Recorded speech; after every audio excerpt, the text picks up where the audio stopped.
Estaremos terminándolo ahora.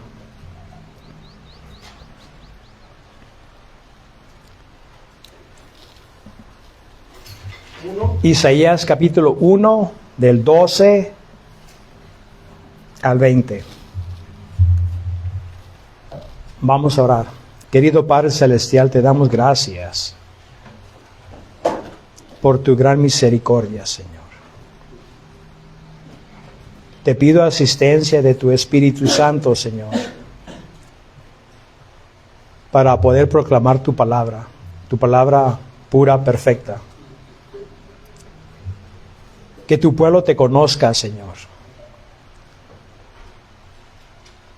Muéstranos, Señor, nuestros errores, pues tu pueblo se redujo a una religión vacía, Señor. Y yo te pido que tu Espíritu Santo nos convenza, Padre, si estamos en esa situación. Padre, te pido bendición para tu pueblo que ha venido este día ahora para escuchar tu palabra, y a aquellos que han de escuchar fuera de aquí. Que haya bendición, que tu palabra instruya, Señor. Que tu palabra te dé a conocer, Padre. Porque lo pedimos para la honra de Cristo. Amén.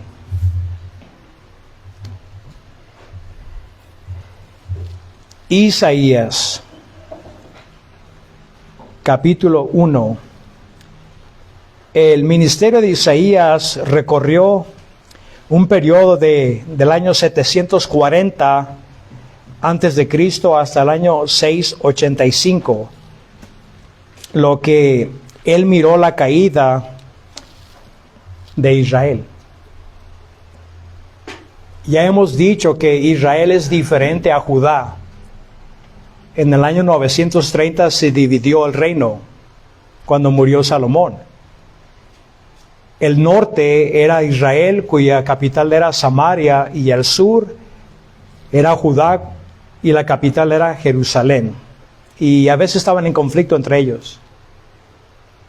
Pero él sí profetizó sobre la caída de Israel.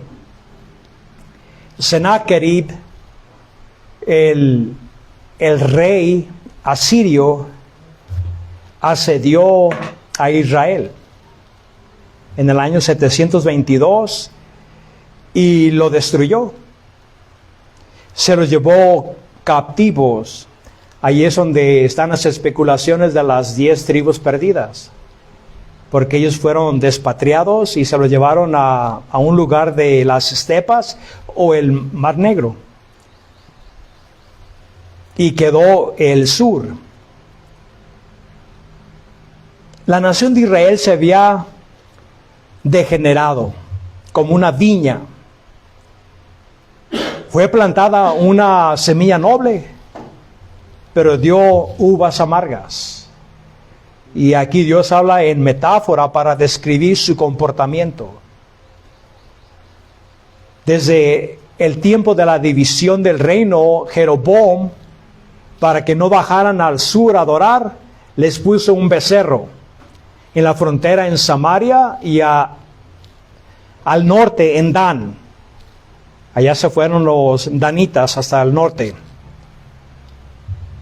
Y se redujeron a una idolatría espantosa, violando el pacto que ellos habían hecho con Dios. Por lo tanto, Dios en su paciencia tomó mucho tiempo mandándoles profetas, siervos, predicadores, hombres sabios, escribas, etc. El último capítulo de Segunda de Crónicas te lo dice. Dios dice, hasta que ya no hubo remedio. El tiempo había llegado para que Dios actuara, porque la nación de Israel no cumplió el pacto. Y Dios pacientemente esperó muchos siglos hasta que llegó el día en que dijo hasta aquí. Y mandó a los asirios para que destruyeran a Israel. Y tú dirás, los habitantes de Judá, al mirar esto, que no se iban a espantar, que no se iban a temer de no hacer lo mismo que el norte hizo, no aprendieron. Hay un proverbio francés que dice, si hay algo de la historia es que el hombre no aprende de la historia. Judá observando el juicio de Dios, ellos no escarmentaron, sino que la palabra de Dios dice que se hicieron peor todavía que Israel. Dios los tipifica como rameras, que se acostaban abajo de todo árbol frondoso, y se refiere a la idolatría, es adulterio espiritual, adorando falsos dioses. Judá cayó en una condición peor todavía, hasta sacrificar niños.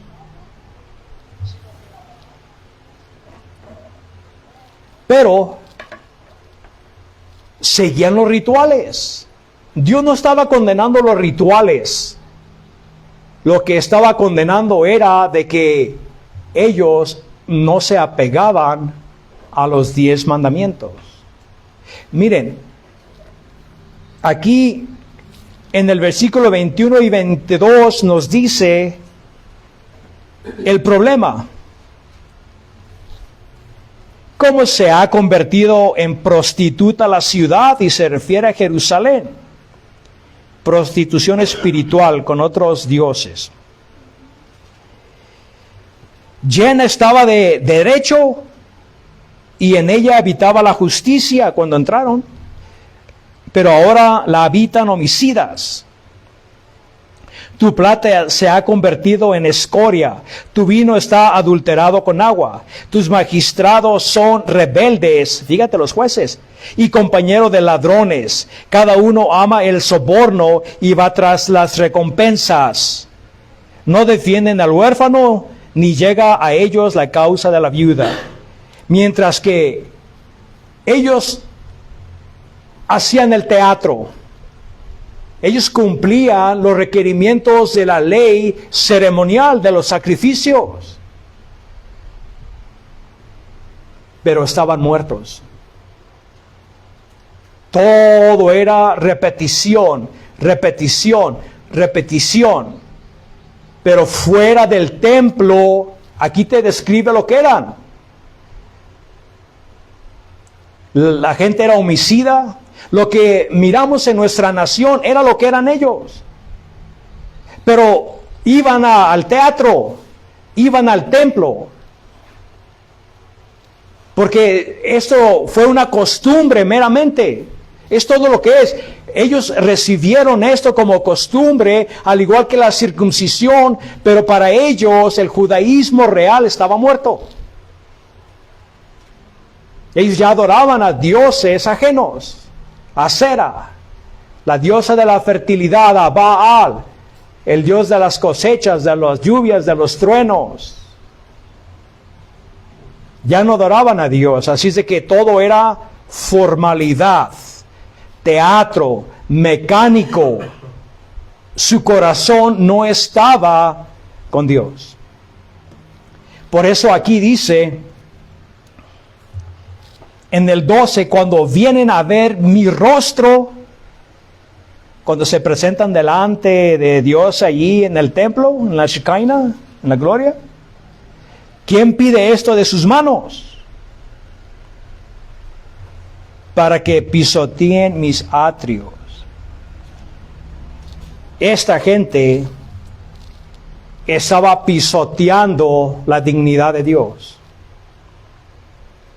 Porque todo era mecánico. Ellos no obedecían a Dios. Formalidad, religiosidad, liturgias, las observanzas de la ley, igual que los fariseos, meticulosos, para diezmar la menta. Aunque fuera una hojita, le cortaban 1/10 de la hojita para no violar el mandamiento. Hacerse vomitar para no comer el zancudo porque tiene sangre. Así que eran meticulosos para guardar las leyes exteriores, pero su corazón no era de Dios. Qué triste de que esta nación que recibió el favor de Dios, miraron los prodigios, las maravillas, recibieron la ley, las promesas, los pactos, la circuncisión. Ellos eran los guardianes de la ley y se redujeron a idólatras. Aquí Isaías todavía, porque murió en el 685, estaba profetizando 100 años antes de la calamidad que le iba a llegar a Jerusalén. Así es de que no se le puede acusar a Dios de que Dios no les dio tiempo para que se arrepintieran. Isaías ya les estaba diciendo, arrepiéntanse, vuélvanse a Dios, dejen los ídolos, dejen de adorar dioses ajenos y regresémonos a nuestro Dios. Y la historia dice que terminó siendo cortado a la mitad adentro de un palo, un madero. Así le pagó el pueblo. ¿Qué le estaban diciendo la gente a Dios? Si matas al profeta, matas la palabra. No quiero escuchar tu palabra. Es lo mismo que le decían a Jeremías, cállate, no queremos oír nada de ti. Todos se burlaban de Jeremías. Al igual que Isaías terminó mal su vida.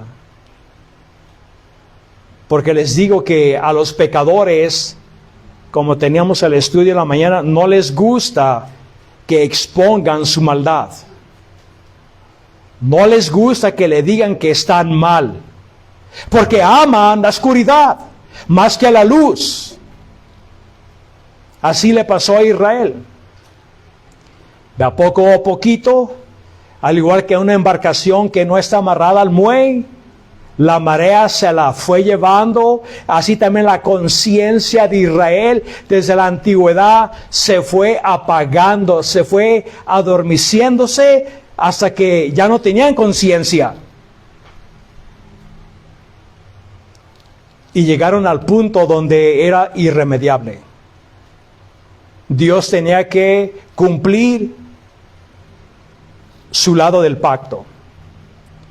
Y Dios había dicho que si ellos practicaban lo mismo que las naciones que fueron vomitadas, expulsadas por Dios por su idolatría, inmoralidad, sacrificio de niños, etcétera, si ellos hacían eso les iba a acontecer lo mismo. Pero los judíos no le creían. Porque los judíos pensaron, como decía en Jeremías, el templo. Dios no va a destruir su casa.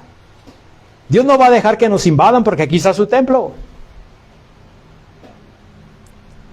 Pero fue una dura lección, hermanos. Fue una dura lección. Versículo 13 dice, no traigan más ofrendas vanas. ¿Le está llamando a las ofrendas vanas? No, porque eso era lo que estipulaba la ley, eso era lo que Dios ordenó, pero eran vanos para los ojos de Dios. ¿Por qué? Porque su corazón no estaba en una relación correcta con Dios. El motivo era erróneo. Estaban solamente fingiendo un teatro, pero su corazón no estaba con Dios. Por eso para Dios dice, esas cosas son vanas, no les van a aprovechar en nada. Solamente aprovecha a los que son obedientes y su corazón es leal a Dios. Pero si no, son vanas para Dios. Dios no considera esto. Y también dice el incienso, que Dios había dado una orden de cómo ser el incienso único para Dios. Me es una abominación. Y el incienso era, se puede decir, como una expresión de las oraciones, porque el incienso se quemaba entre en el lugar santo y el lugar santísimo. Antes de entrar en el lugar santísimo, en el velo, afuera estaba el incensario donde quemaban incienso. Pero Dios dice, no me agrado en este incienso porque todo es mentira, es falso. Era una religión hueca, sin vida, un cadáver. Y Dios los está llamando al arrepentimiento, que se vuelvan a Dios.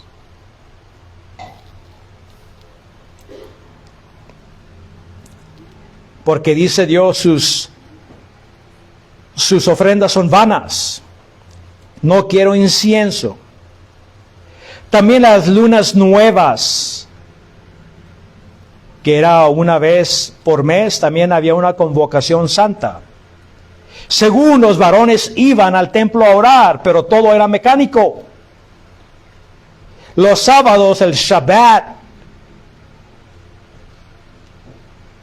y el convocar asambleas. Ellos violaban el sábado también. Hacían comercio, trabajaban, no respetaron el sábado. Y eso es una de las razones por lo cual fueron expulsados de la tierra, porque violaron el sábado, el día de descanso. Así es que la convocación de la asamblea a venir a orar, dice Dios, no puedo soportar iniquidad con asamblea festiva. Una festividad, una asamblea, una convocación, pero Dios dice, no puedo soportarlos más. Son falsos. La actitud de su corazón no es correcta. Porque aquí fingen conocerme, pero ya nomás salen de aquí y son una bola de malhechores, idólatras, adúlteros, borrachos, fornicarios. Esto era lo que eran. No pudieron engañar a Dios. Nadie puede engañar a Dios. Él sabe lo que somos. Ellos, aunque fingían hacer lo que exteriormente requería la ley, era un teatro, porque ni conocían a Dios, ni amaban a Dios, ni obedecían a Dios. Dios dice, estoy harto, estoy cansado, ya no puedo soportarlos. No más. Arrepiéntanse. Dice, mi alma aborrece sus lunas nuevas. Y la luna nuevas, pues es una vez al mes que se convocaba una convocación santa para ir al templo. Se reunían, pero era un teatro nomás, era formalidad. No conocían a Dios. Y sus festividades, dice, me son una carga. Estoy harto, me tienen cansados, así como un animal está cargado y fatigado por su excesa carga, así también sus pecados me han cargado, ya no quiero soportarlos. Dice, estoy cansado de soportarlas.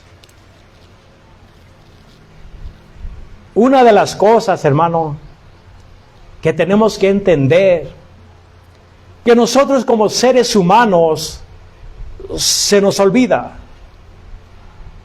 porque nacimos en un mar que llamamos mundo de pecado. Eso es toda la experiencia humana, eso es todo lo que sabemos desde que tenemos uso y razón. Por lo tanto, pecamos y no es gran cosa. Dios comprenderá, nadie es perfecto, el errar es de humanos. Así es que todo el tiempo justificamos el pecado, pero solamente lo vemos por el punto de vista humano. Pero ¿qué opina Dios? Un solo pecado fuera suficiente para que Cristo fuera a la cruz. Un solo. Ahora, ¿cuántos pecados no hemos cometido todos los santos en toda la historia que se le pusieron a Cristo en esa cruz. Allí en esa cruz Dios demuestra de que Él es santo. Cualquier pecado para Dios es una ofensa eterna que debe de ser castigada con el lago de fuego eterno. Así lo mira Dios. Dios no está pestañeando, Él no está sonriéndole al pecado. Él odia el pecado. No puede soportar el pecado porque eso es una ofensa a su naturaleza santa. El problema de los judíos como de la iglesia es que se nos olvida de que el Dios que servimos es un Dios santo que requiere la santidad. Él dice, sé santo porque yo soy santo, y ellos no estaban viviendo de acuerdo a esa ordenanza.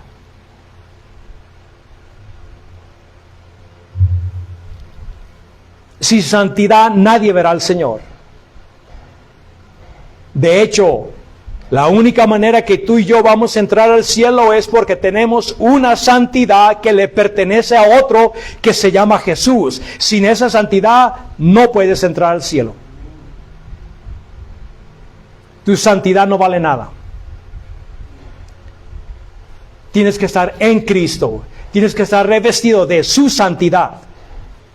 Y es la única manera que Dios Padre te da acceso al cielo. Porque Cristo te da su santidad. Por eso Dios te mira a ti y a mí santos. Pero no porque tú eres santo en sí, porque alguien te dio su santidad, que es Cristo. Y es lo que el mundo no reconoce esto. Piensan de que pueden llegar a Dios a través de cualquier rito, religión, ética, la ley moral. Se han olvidado que Dios es santo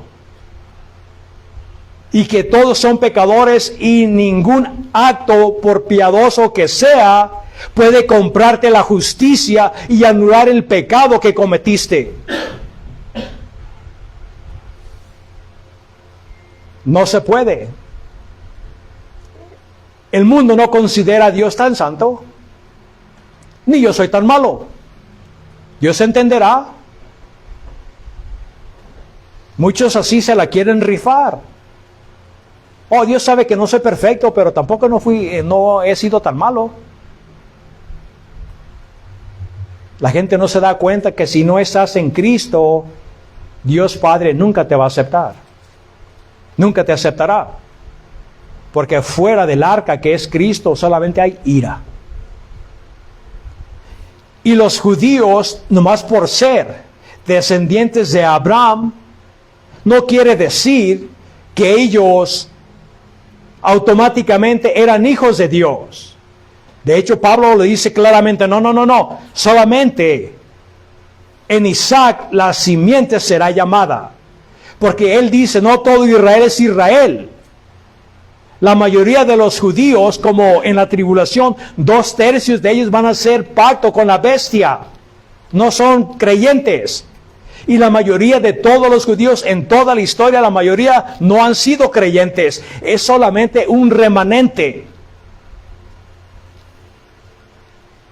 Y en este libro Dios le decía al remanente, yo los voy a proteger a ustedes. Pero al resto de la nación yo los voy a castigar.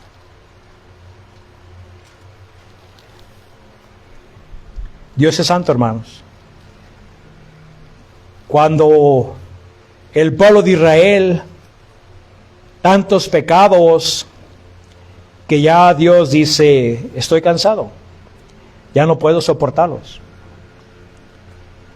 ¿Cuál será el resultado? Versículo 15. Porque así oraban los judíos. Cuando extiendan sus manos. Ahora la gente se hinca. Miren, hermanos, en aquel entonces se tapaban, ahora se destapan. Una vez un cristiano me dijo, hermano, ¿cómo es el modo correcto de orar? ¿Podemos cerrar los ojos o con los ojos abiertos? Y no estaba siendo sarcástico, era una pregunta noble e inocente que él quería saber. ¿Y saben qué?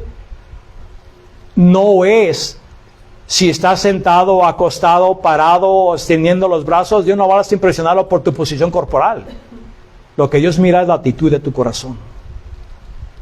Tú puedes extender los brazos por 10 horas y si tu corazón no está correcto, Dios dice, ni te voy a escuchar.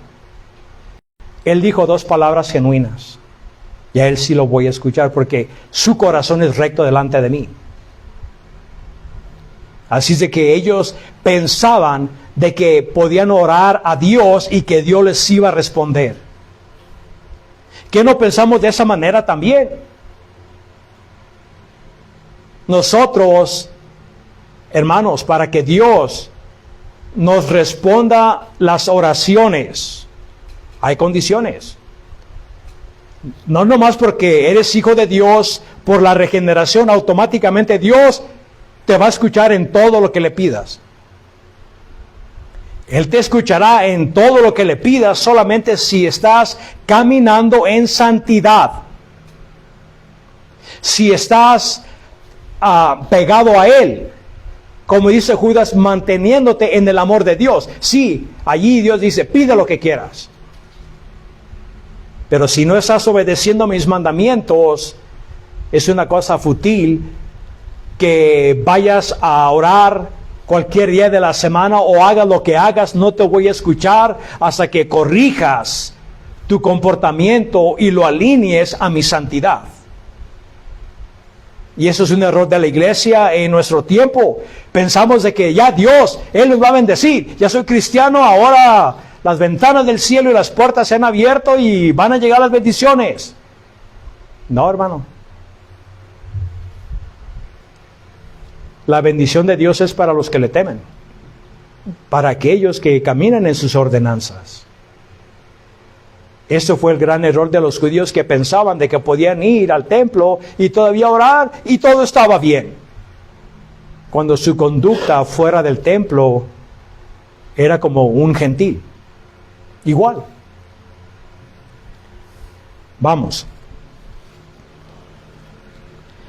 Dice que cuando extiendan sus manos, yo esconderé de ustedes mis ojos o mi rostro. Dice Dios, no te voy a escuchar. Voy a taparme. Fuera. Dice, aunque multipliquen las oraciones, yo no escucharé. ¿Por qué? Aquí está la acusación. Sus manos están llenas de sangre. Y no quiere decir que habían matado un toro o un cordero antes de entrar y estaban manchados de sangre. Cuando la palabra habla de sangre es una metáfora para decir pecado. Sus manos practican el pecado. Son mentirosos. Sus manos no están limpias, aunque las alcen, yo puedo mirar que hay iniquidad en ellas. Hay iniquidad. Y Dios dice, no los voy a escuchar. Y aunque hagan muchas plegarias, muchas oraciones, como los fariseos se paraban en las esquinas y hacían grandes oraciones, pero todo era un teatro para ser vistos por los hombres, porque Dios no miró. Tenemos que prestar atención también nosotros, hermano. Porque el mismo principio espiritual aplica para nosotros. Tenemos que caminar en santidad si vamos a obtener los favores de Dios. Tenemos que. No hay otra. Porque Él sigue siendo santo. Sus manos están sucias. Dice, lávense. ¿Qué es lo que deben hacer? Bueno, aquí está la acusación. Son pecadores. Sus manos están sucias. ¿Qué deben de hacer? Lávense. Límpiense. ¿Qué haces cuando las manos están sucias? Te las lavas.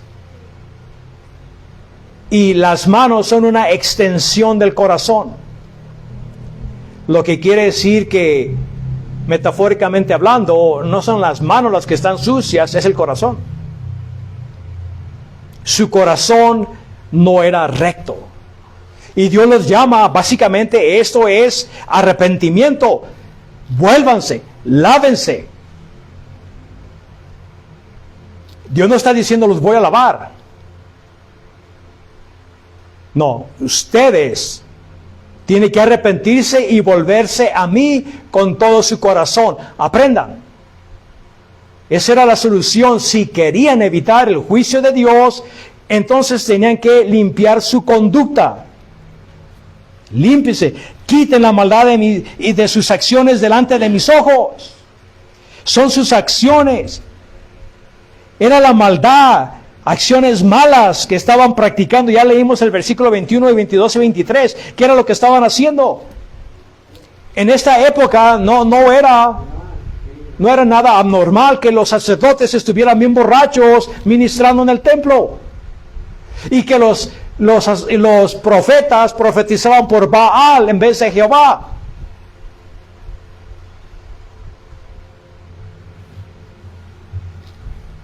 Los príncipes amaban los sobornos,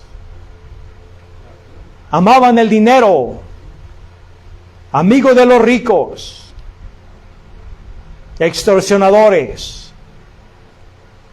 que no defendían la causa del huérfano ni la viuda. Ya sabemos que en la antigüedad no había programas sociales. Si eras huérfano, más vale que tuvieras un pariente que te tendiera la mano, si no, nadie te daba un taco. Y también una viuda, ellos trataban a las viudas como una mujer maldita porque se murió su marido. Eran despreciadas. Dice que nadie se apiadaba de ellas. Y es lo que Dios dice, yo me fijo en el pobre, yo me fijo en la viuda, y yo voy a defenderlos. Y era lo que ellos no estaban haciendo. En vez de traerle alivio a estos destitutos de la sociedad, estaban oprimiéndolos. Como si ya ser huérfano y viuda no fuera suficiente. Los fariseos también hacen grandes oraciones y devoraban las casas de las viudas, que era lo que hacían. Querían que la herencia de la viuda se le fuera a los fariseos. Eran amantes de dinero, eran rateros. Ellos estaban haciendo lo mismo. Estafadores. Nadie buscaba al Señor desde el rey. Dice, la cabeza está enferma, el corazón desmaya y los pies, no hay nada sano en él. Toda la nación de Israel se había entregado totalmente a la inmundicia y a la maldad, y su conciencia se durmió.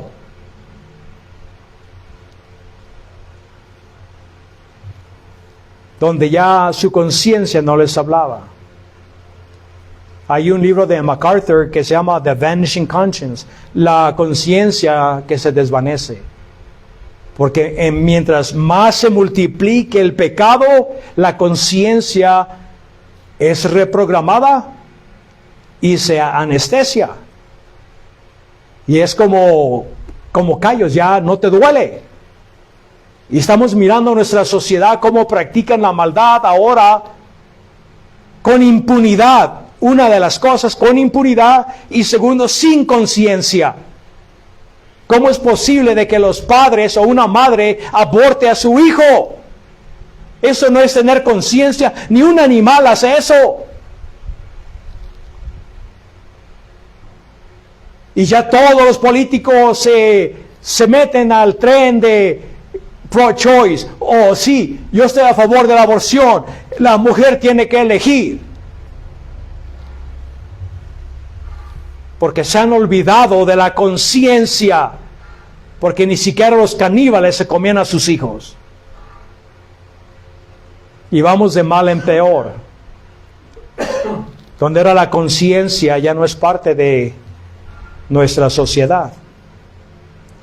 Pero al mismo tiempo nuestra sociedad no es una sociedad sacro imperio o reino, donde ellos eran gobernados originalmente por por los sacerdotes, sacro. Aquí nuestra sociedad es, se puede decir, laica. Pero ellos eran regidos todavía por los reyes, pero también por el sacerdocio. Pero ya no vivían de acuerdo a los preceptos que ellos juraron, que pactaron con Dios que guardarían. Dios dice, no los voy a escuchar, esto es lo que quiero de ustedes, quiero que limpien su conducta. Límpienla. Lávense las manos, que es se puede decir metáfora para decir, lava tu corazón. Es tiempo de que te arrepientas.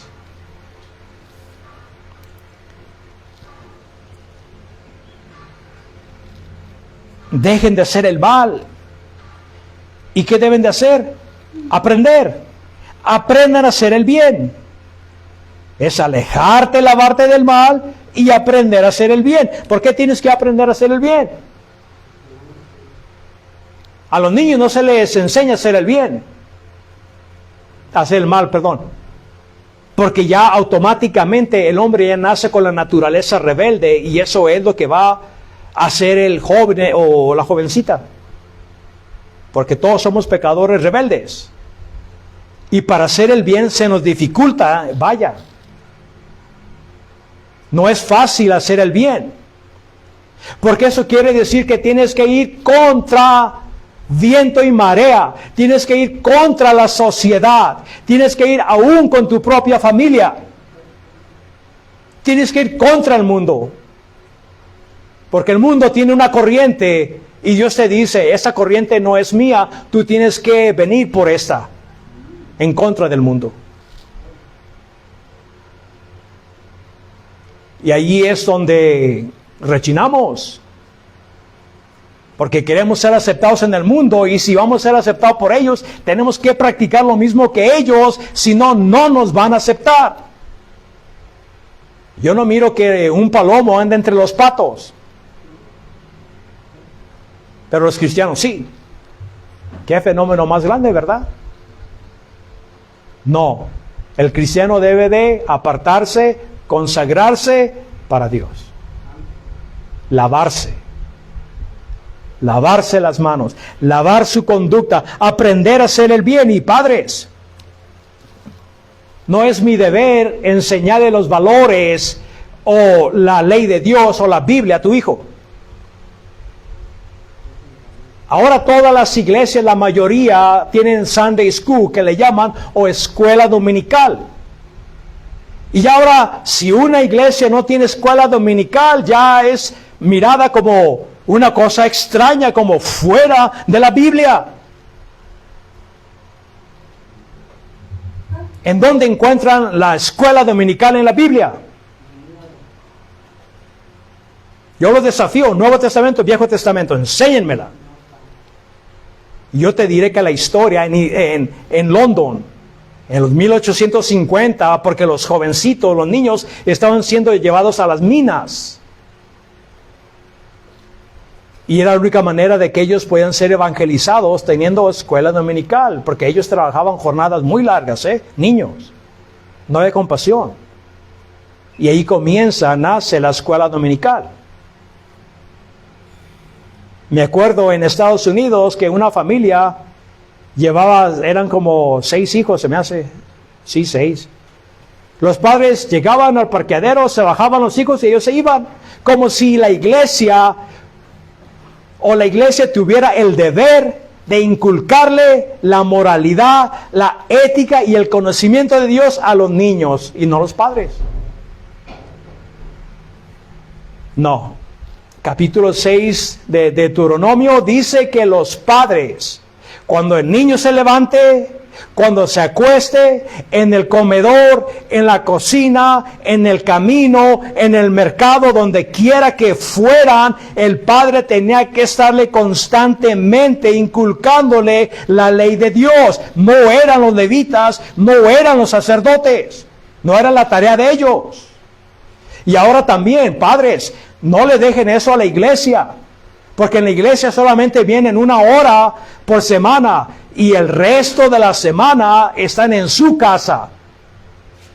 Y es su responsabilidad porque Dios le dio los hijos a ustedes, no a la iglesia. La iglesia, obvio que aporta con ayudarte a inculcarle la Biblia, pero no es la responsabilidad de la iglesia. El fracaso o el éxito está en tus manos. Si no le enseñas a orar, por ejemplo, si no tienes estudios de Biblia para evangelizar evangelizar a tu hijo, porque quiero que sepas, porque nacieron en una cuna cristiana, no quiere decir que sean cristianos. Tienes que evangelizarlos.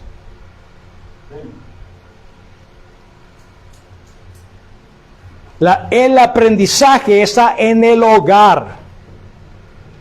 No me echen la culpa a mí si fracasan. Ustedes son los padres. Tienen que cultivar, tienen que formar al niño de acuerdo a los preceptos de Dios. Porque tú eres lo más cerca, es que ellos van a mirar de Dios como Padre en la tierra. Y si no les das ejemplo, si no les das sabiduría y te salen mal, no vayas a renegar. Porque dice todo lo contrario de lo que Dios te manda.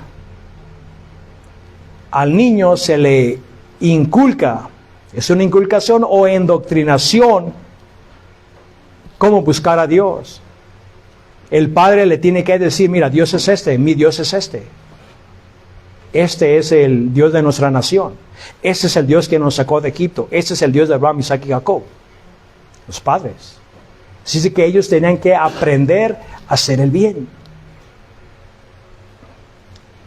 Dice, busquen el derecho, reprendan al opresor, defiendan al huérfano, amparen la viuda. Vengan. Todavía no estaba todo perdido. Dios está dándoles oportunidad. Vengan. Hay que sentarnos. Vamos a dialogar, vamos a razonar. Vamos a ponernos a cuentas aquí. Dice, vengan pues, dice Jehová o el Señor, y razonemos juntos. Vamos a hablar. Y quiero que entiendan que Dios no es el que estaba mal. Dios nunca está mal. O es que el Señor me abandonó. No, Él no abandona a nadie. Tú abandonas a Dios. Dios nunca se mueve. El que le da la espalda a Dios somos nosotros. Y huimos de Él. Pero Dios es siempre fiel. Como dice Pablo, si somos infieles, Él permanece fiel porque no se puede negar a sí mismo. Así es que aquí les dan oportunidad. 100 años. Vamos, razonemos. Hay que hablar.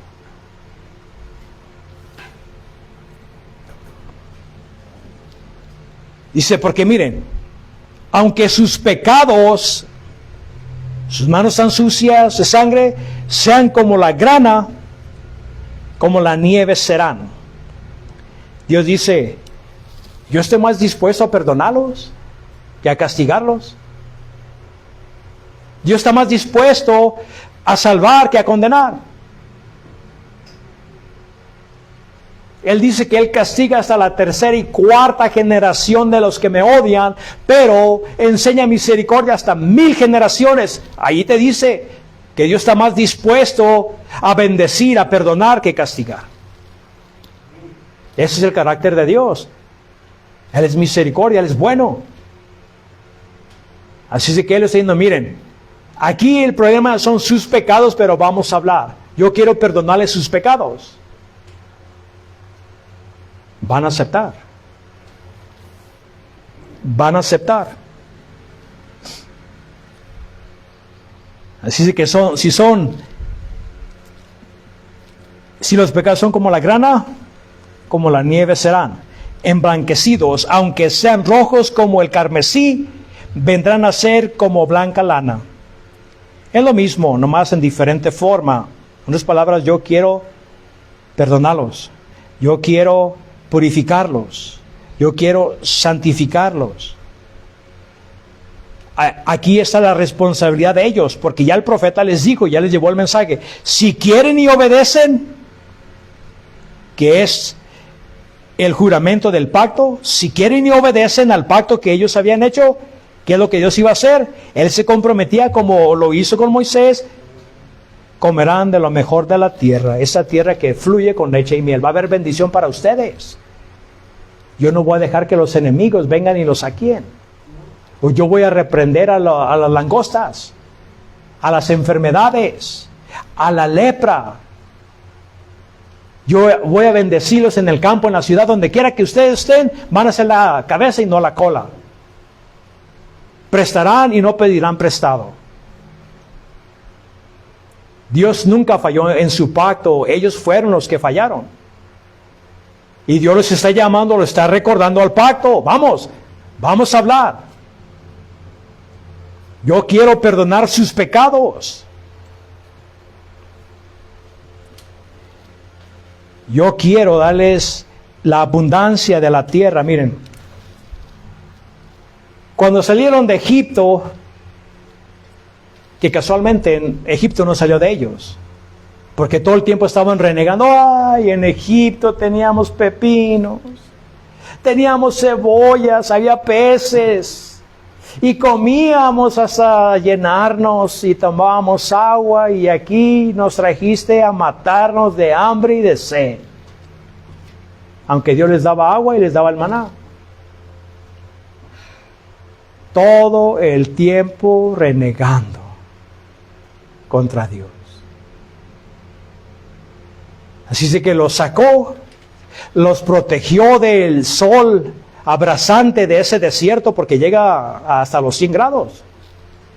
Es muy caliente. Así es que la nube los protegía en el día y el pilar de fuego, porque los desiertos son dos extremos. En el día son muy calientes y en la noche son muy fríos, porque la arena no retiene calor. Por lo tanto, ese fuego los mantenía calientitos. ¿Qué les faltaba que Dios no les suplió? Les dio todo. Los metió a la tierra, les repartió la herencia. Los espías dijeron: ciertamente esta tierra fluye con leche y miel. De hecho, 2 espías trajeron un racimo de uvas en una vara entre dos, aquí en el hombro, porque estaba muy pesado. Eran gigantes, hasta la gente era gigante. Así que había abundancia. Pero Judá o Israel no era como Egipto, porque en Egipto nunca tenían insuficiencia de agua. Todo el tiempo fluía el agua, porque eso venía del África Central. En Israel no. Era más o menos como el clima de California. En la montaña había nieve, en el valle era medio árido, y en la costa ahí estaba el mar. Así era Israel, como Los Ángeles. Igual, la topografía casi igual. Y ahí en Los Ángeles, si no fuera por el agua que les llevan desde Colorado, por el acueducto que les llega, se secaba. Así que ellos tienen que vivir por las tormentas sazonales. Y así también, Israel, ellos tenían que vivir por fe. Si se portaban bien, Dios les iba a mandar las aguas tempranas y las aguas tardías. No les iba a faltar agua a sus cosechas. Todo iba a estar bien. Iban a tener en abundancia.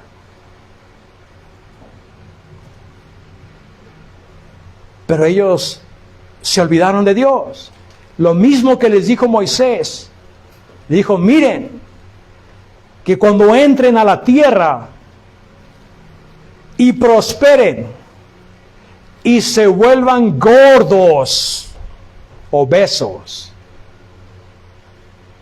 por la abundancia de las bendiciones, dice: cuidado que no se vayan a olvidar de Jehová tu Dios, porque Él no perdonará vuestros pecados. Y eso fue lo primero que hicieron. Se olvidaron de Dios. Se olvidaron de su benefactor, igual que el asno. El asno, él sabía quién era su amo. Y el buey también, pero Israel no. Israel no consideró. Y fue trágico lo que le hicieron a la tierra de Judá. Fue trágico. Si lean, yo les invito a que lean la historia de la destrucción de la muralla el templo y la ciudad, como fue quemada por Nabucodonosor. Y ellos pensaban de que Dios no iba a destruirlos porque ahí estaba el templo. Y dicen, no. Vamos a ponernos a cuentas. Si obedecen, comerán de la abundancia o de lo mejor de la tierra. Pero si se rehúsan y se rebelan, y eso fue lo que hicieron, se rehusaron a escuchar al profeta y se rebelaron contra las ordenanzas de Dios. No vamos a obedecer. ¿Y quién es este Jehová? Porque quiero que entiendan que en este tiempo, 740 antes de Cristo, Elías vivió como tal vez unos 60 años antes que Isaías, por el año 800.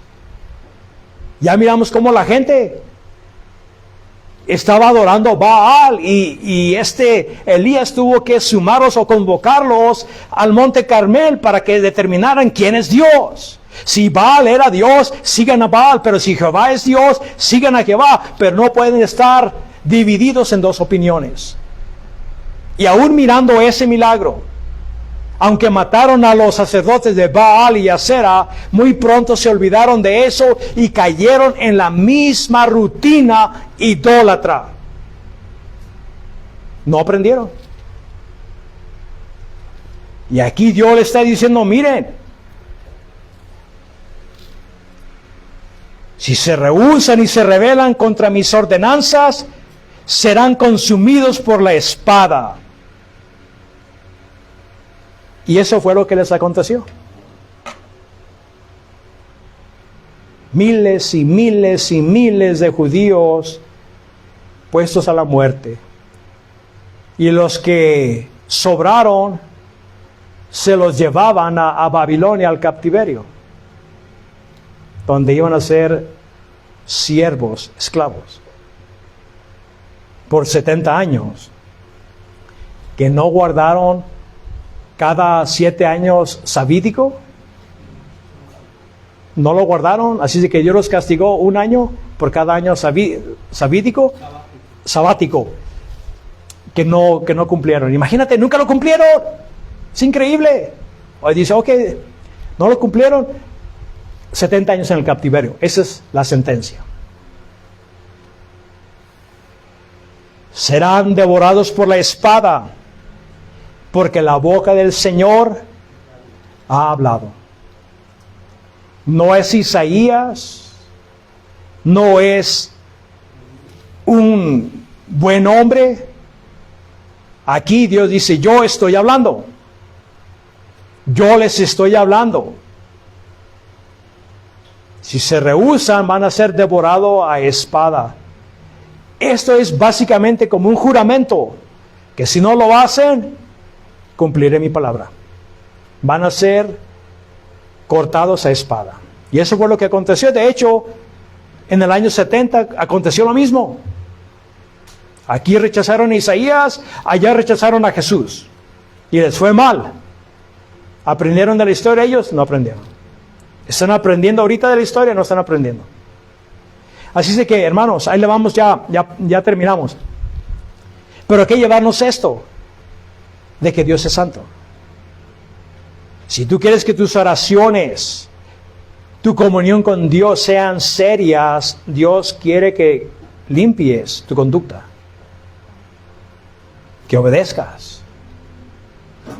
Si no obedeces, no tendrás una comunicación, una relación seria con Dios, y no te va a escuchar en el sentido que no va a responder, porque Dios oye todo.